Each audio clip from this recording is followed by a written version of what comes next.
అమెరికాలో ఉద్యోగాల కోసం H1B, L1 వీసాలపై ఆధారపడుతున్న లక్షలాది మంది విదేశీ నిపుణులకు, ముఖ్యంగా భారతీయ ఐటీ ఉద్యోగులకు ప్రభావం చూపే మరో కీలక ప్రతిపాదనను అమెరికా ప్రభుత్వం పరిశీలిస్తోంది. America department of homeland security కొత్త ప్రతిపాదనను రూపొందిస్తోంది.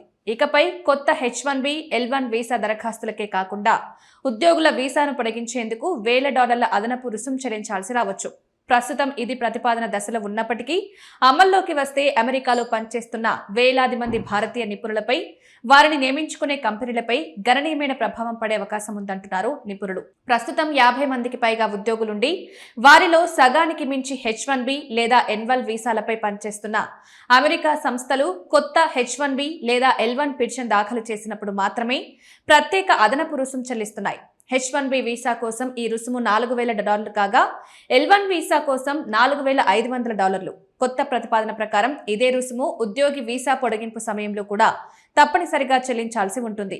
దీంతో ప్రతి 3 సంవత్సరాలకు ఒకసారి వీసా రెన్యువల్ జరిగే సందర్భంలో కంపెనీలపై అదనపు ఆర్థిక భారం పడనుంది.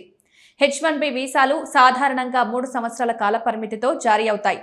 అనంతరం వాటిని పొడిగించుకునే అవకాశం ఉంటుంది.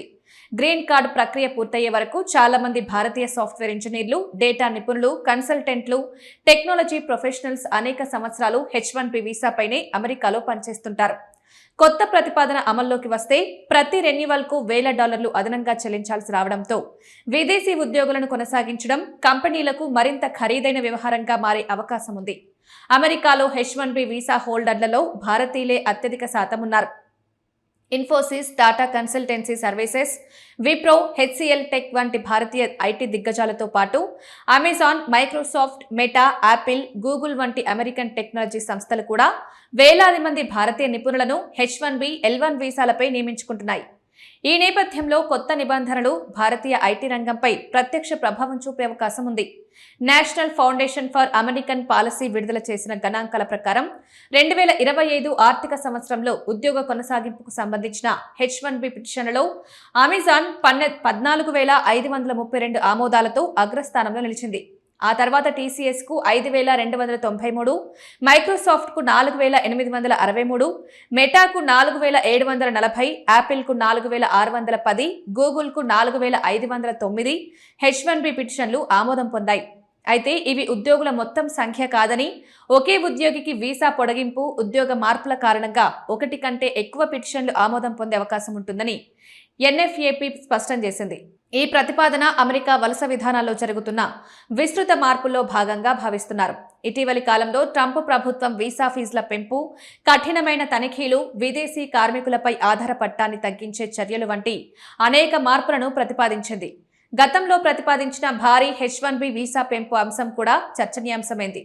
అయితే ఈ కొత్త ప్రతిపాదన ఇంకా అమల్లోకి రాలేదు. ప్రస్తుతం ఇది DHS నియంత్రణ అజెండాలో మాత్రమే ఉంది. ఫెడరల్ నిబంధనల ప్రక్రియ, ప్రజాభిప్రాయ సేకరణ, తుది ఆమోదం వంటి దశలు పూర్తయిన తర్వాతే అమల్లోకి వస్తుంది. అయినప్పటికీ ఇది అమలైతే H1B, L1 వీసాలపై ఎక్కువగా ఆధారపడే కంపెనీల ఖర్చులు భారీగా పెరిగే అవకాశం ఉంది. అదే సమయంలో విదేశీ నిపుణుల నియామకాలు, వీసా పొడిగింపులు, దీర్ఘకాలిక ఉద్యోగ అవకాశాలపై కూడా ప్రభావం పడొచ్చని నిపుణులు హెచ్చరిస్తున్నారు. ముఖ్యంగా అమెరికాలో కెరీర్ను నిర్మించుకోవాలనుకునే భారతీయ ఐటీ నిపుణులు ఈ పరిణామాలను నిశితంగా గమనించాల్సిన అవసరం ఉందని అభిప్రాయపడుతున్నారు.